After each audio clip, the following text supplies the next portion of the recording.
নমস্কার, কেমন আছেন সবাই? আশা করি সকলে ভালো আছেন।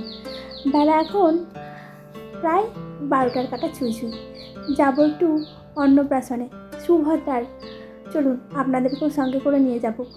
আগে দিকে রেডি হয়ে নিয়েছে, আর আমি এখানে পুজোর শাড়িটাই পরেছি। আজকে রেডি হয়ে নিয়েছি, একটু বেরোবো। তবে জানেন, বাইরের দিকটায় আজকে আলোয় ভীষণ ঝলমল, চতুর্দিকটিতে যেন একটু গরম গরম আবহাওয়াও দেখা যাচ্ছে। মা মেয়েকে কেমন লাগছে অবশ্যই একটিবার কমেন্ট করে জানাবেন। আচ্ছা, বুনুকে কেমন লাগে তোমার? ভালো? কেমন লাগছে? সুন্দর লাগছে তো? হ্যাঁ, বাহ বাহ, শোনা আমি।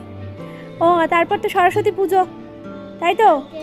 হ্যাঁ, স্কুলে যাবে। আচ্ছা, স্কুল থেকে তারপর কোথায় যাবে বলো? ঠাকুর আনতে, তাই না? হ্যাঁ, এটা ভীষণ আনন্দের একটা দিন, জানো, তাই না? জীবনে প্রথম স্কুল থেকে সরস্বতী মাকে আনতে যাবে, তাই তো? কুমোরটুলিতে। হ্যাঁ বলো। হ্যাঁ হ্যাঁ হ্যাঁ,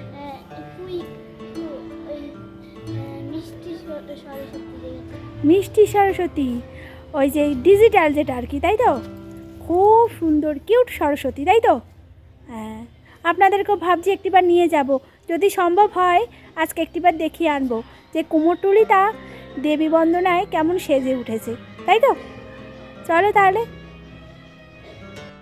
বাইরেটায় আজকে প্রায় অনেকটাই রোদ, জানেন, কিছুতেই আর যেন দাঁড়াতে পারছি না। দাঁড়ালে পরেই যেন হাত পাগুলো কীরকম গরম হয়ে আসছে। তবে এই যে রেডি হয়ে ধৈর্য ধরে বসে থাকা, এটা একটা ভারী মুশকিলের কাজ। কিছুক্ষণ অপেক্ষা করার পর চন্দন দেখি মাকে দিয়ে তারপর আমাদেরকে আবার নিতে এসেছে। লজটা বাড়ির সামনেই, তাই খুব বেশি যেতে দেরি হবে না। এই যে চলে এসেছি, সকলে এখানে ফটোশ্যুট করছে। আজকের এই যে সুভদ্রা, অসম্ভব সুন্দর লাগছে আমাদের এই ছোট্ট সোনাকে। এখানে আমরা বসে কিছুটা সময় একটু ছবি আর ভিডিও তুলে নিচ্ছি। এই স্কুলেই তো স্মৃতি হয়ে থাকবে। যখন ছোট থেকে আস্তে আস্তে একটু একটু করে বড় হবে, তখন এই স্মৃতিগুলোকে যখন দেখবে ভারী আনন্দ লাগে। সোহাগেরও তাই, জানেন, এই ছোট ছোট ছানাপোনাগুলো যখন এইরকম আনন্দ অনুষ্ঠানগুলো করা হয়, তখন জানেন তারা তো বোঝে না, তারপর যখন বড় হয় ঠিক সেই সময় বলছে আবার বলে ওঠে যে আমার ওই ছবিগুলো আছে, যেমন সোহাগ বলে।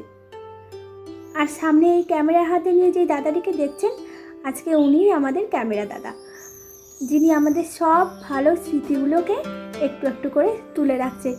সবাই আমরা ভীষণ হাসি খুশি, ভীষণ ব্যস্ত, আর চলছে তার সঙ্গে গল্প গুজব। এখানে আবার বেলুন দিয়ে একটু করে সাজিয়েছে, সামনে একটা বসার চেয়ার মতো রেখেছে। তবে জানেন, এখানে বসে ছবি তুলতে বেশ ভালো হচ্ছে। সোহাগ বারবার বুনুর কাছে ছুটে ছুটে যাচ্ছে, ভাবছে একটিবার যদি তাকে কোলে নিতে পারে। তো সে তো এখন নিজেই ছোট, তাই আমি ভাবছিলাম আবার যে দিলে পড়ে না, সে দুটোই মিলে মাটির মধ্যে গড়াগড়ি খায়। এখানে সুভদ্রা ঘুমিয়ে পড়েছে অনেকক্ষণ সময় ধরে। বাইরের থেকে যত লোকজন আসছে, আজকে তো তারই দিন। একটি বারের জন্য ছোট্ট সোনাকে দেখার জন্য সকলেই ভীষণ আগ্রহী। এখানে সকলেই চেয়ারের মধ্যে আমরা বসে বসে গল্পগুজব করছি। এই যে সুভদ্রার মা তুলি, অসম্ভব সুন্দর মানুষ, জানেন। আমার মামি শাশুড়িটি খুব সুন্দর মনের, তাকে না দেখলে হয়তো আপনারা বুঝতেই পারবেন না কতটা সরল আর সাদামাটা। সামনে যে আকাশি কালারের শাড়িটি পরে বসে আছেন, ইনি হলো আমাদের দিদিভাই। আর ওই সবুজ কালারেরটা, উনি হলেন মামি শাশুড়ি। আর এই যে লাল হলুদ যিনি পরে আছেন, ইনি হলো মাসি শাশুড়ি। সকলেই পরিবারের লোকজন আমরা একসঙ্গে। আর এই দিদিভাইয়ের পাশে যিনি আছেন, তিনি হলো জামাইবাবু। চলুন, এইদিকে সোহাগ একবার এসেছে বুনুকে একটিবার কোলে নিতে। তবে জানেন, এই ছোট্ট ছানাটিকে মনে হচ্ছে আজকে সকলে মিলেই আমরা বিরক্ত করছি। আমাদের সকলেরই ছবি তোলা হয়েছে দু একটি করে, তবে দিদি ভাইয়ের এখনও ছবি তোলা বাকি ছিল। সুভদ্রা এখন জেগে আছে, তাই একটু বললাম যে তুমি যাও পুচকুটাকে নিয়ে একটু ছবি তুলে আসো। সামনে বসে আছে আমার মামি শাশুড়ি আর আমার শাশুড়ি মা, দুজনে মিলে কত যে পুরনো দিনের কথা বলছে তা হয়তো আমরা নিজেরাও জানি না। তবে দুটিতে মিলে আজকে খুব জমিয়ে গল্পগুজব করে চলেছে।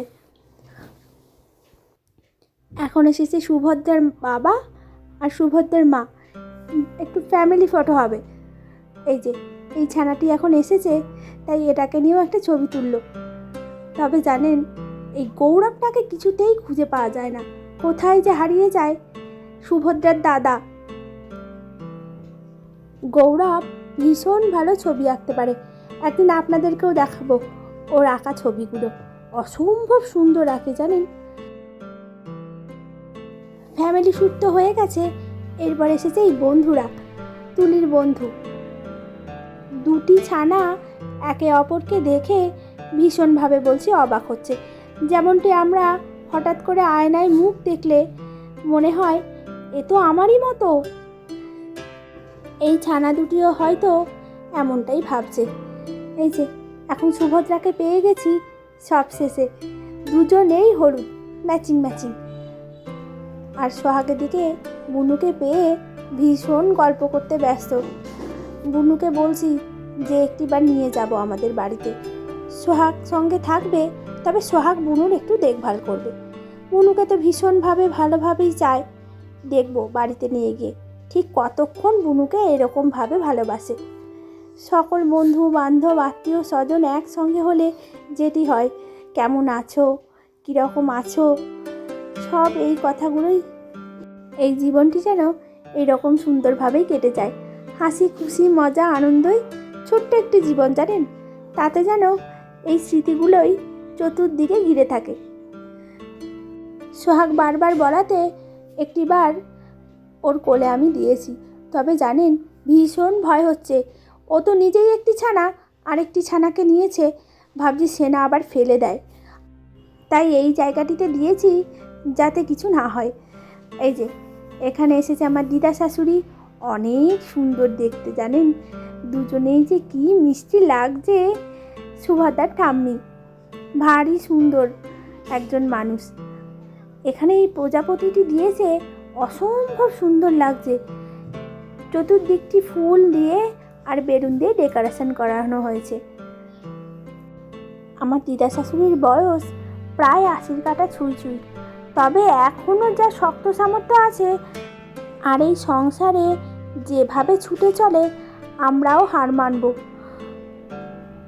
বিয়ে হওয়ার পর যখন আমি চন্দনের বাড়িতে আসি, প্রথম দিন দিদাকে দেখেছিলাম ভারী মিষ্টি একজন মানুষ, অসম্ভব রসিক মানুষ।